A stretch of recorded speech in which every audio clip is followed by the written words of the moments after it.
Hi, this is Dr. Brandy, pediatric physical therapist, and today we are talking about a concept of tone. This is something that most people don't hear about. You only hear about it when a doctor puts it on their medical chart, or you see it on perhaps your child's medical record, where it may say your child has a low tone or high tone.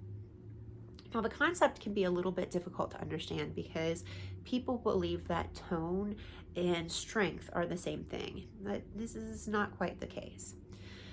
Tone is the message that your brain is sending to your body.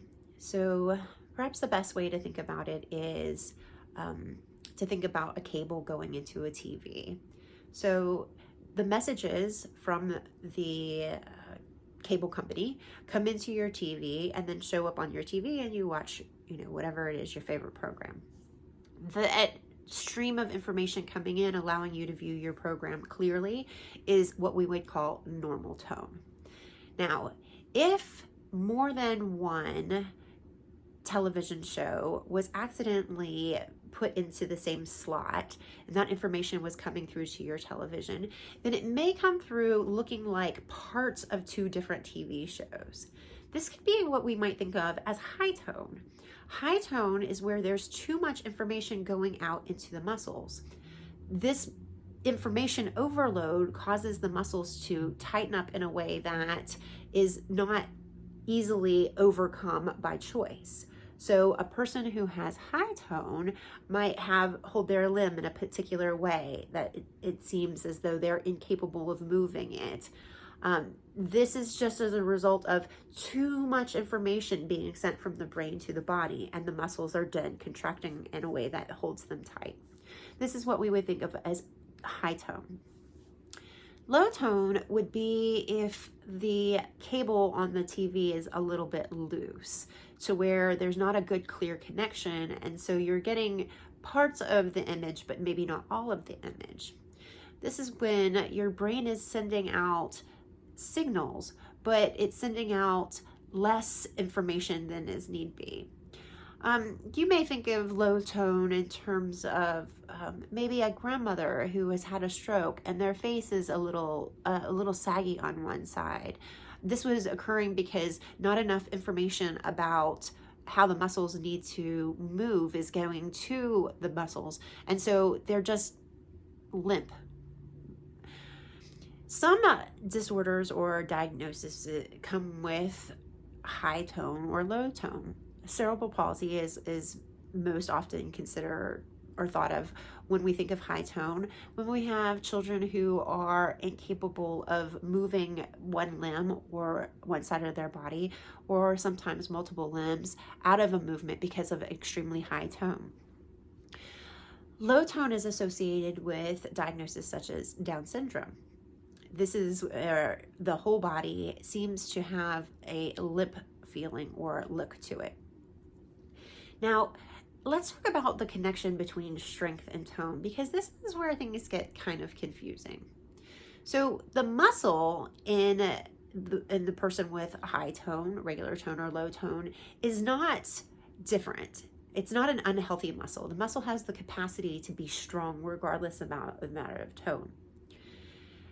When a person has normal tone, their muscle is getting a slight a little hum of energy. So the muscle is always a little tense, just a little. It's ready for action. You're a runner at the running blocks and you're ready to take off. So this small amount of tension that is in your muscles all the time gives them this light amount of exercise. So even if you're not doing anything, your muscles are working at the small level all the time, which gives them a certain amount of exercise, which helps you maintain a certain amount of strength. In a person who has very high tone, their muscles are overworking and they become quite strong in the position that they're in because those muscles are constantly working at a very high level. They can't do much with this strength because of the difficulty it is to move out of that position, but the muscle itself is actually quite strong. Now, a person who has low tone can also be quite strong. It's just that a person who has low tone has to work harder to gain that strength. Think of it like if you have the flu or you are hospitalized and you are laying out in bed for a week. When you get up, you're weak all over. You feel like you've lost quite a lot of your physical prowess, your strength. And that's because when you were laying in the bed and you weren't moving around, your muscles, despite the fact that they had that normal amount of tone, didn't get any work. So a person who has low tone, their muscles don't have the advantage of that small amount of hum or that small amount of muscle activity that's going on all the time that provides a small amount of exercise. A person who has low tone, their muscle is asleep. If they are not actively thinking about what they need to do to use the muscle, how to use the muscle, actively planning to use the muscle is laying there limp. So it doesn't have the advantage of this small amount of activity that helps to keep it strong. So a person who has low tone can also have low strength if they are not active, if they spend a lot of time, being sitting around and not being very active. They can have the same activity level as a person who has normal tone, but the person who has normal tone maintains more strength because of that message that's making the muscles have that small amount of exercise all the time. So if you have a child who has low tone, it's very, very important that you keep them active. Once that strength is there, they can be just as strong and utilize their muscle strength as much as any other person. But they lose it more quickly as well. So if you have children who are active during the school year, but then turn into couch potatoes over the summer, a person with normal tone bounces back fairly quickly. But a person with low tone can have a tremendous amount of loss in their strength and their endurance by having periods of inactivity. So if you have a child who has low tone, it's important to keep them going year round and to teach the importance of strength and exercise and just healthy living. To be honest, that would be valuable to teach all of our children, the value of exercise and healthy living. But if your families who have children who have low tone, it's especially important. Now, you may be thinking, low tone, does this mean my child is going to have a disability? Are they going to be limited? The answer is no, not necessarily. There are a whole range of tone. There's not normal, high, and low. It's a bell-shaped curve. And I can explain it better by thinking about certain types of athletes. If you've ever seen the Olympics and watched the gymnast come out, they sort of walk with this bounciness to them. There's something that's almost snappy about their movements. They are young people who are likely to have slightly higher tone as their natural setting. And that slightly higher tone in that natural setting allows them to create these fast, quick power moves that help them to be successful in gymnastics. Now, if you look at a different sport, perhaps snowboarding or skateboarding, what you notice about those young athletes is they have a different movement quality. There's something that's almost loping about the way that they carry themselves. Now, these two are high-level athletes, very strong, very in shape, but there's just something that's visually different about them.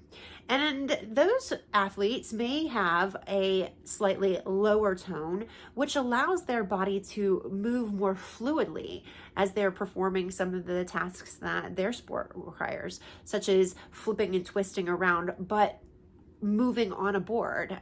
So they have to sort of have more fluidity in their ability to flow with the movement of the board. In these examples, we see both higher tone people and lower tone people getting to the pinnacle of success in their chosen field. So your tone is not it doesn't decide for you whether you'll be an athlete or a dancer. What it does do is it perhaps makes certain people more prone to success in certain activities. You're not likely to have a figure skater who has low tone, considering the amount of stiff and rigidity that's required to move about the ice. Just as you're not likely to have a dancer who is moving through different fluid pop locking movements be a person who has high tone, because the way that they require their body to move, it requires that looseness that low tone brings to them. So however your child is presenting, whether they are pushing up on their toes and moving with real snappish motion and seem to have a little less flexibility, or whether they are kind of loose in their movement, they sort of have a slumpy posture, it's not there's not a determination of how they're going to end up. It's simply a matter of, as parents, we need to look at our children. I see that my child has struggles with posture, maybe seems a little unstable. So I need to help provide them with opportunities to strengthen. I need to help work on their endurance. And I need to give them a lot of reminders and support to pay attention to posture. If your child is very tight, very snappish in movement, they seem to have less flexibility, then as parents, we need to work on teaching them how to stretch appropriately.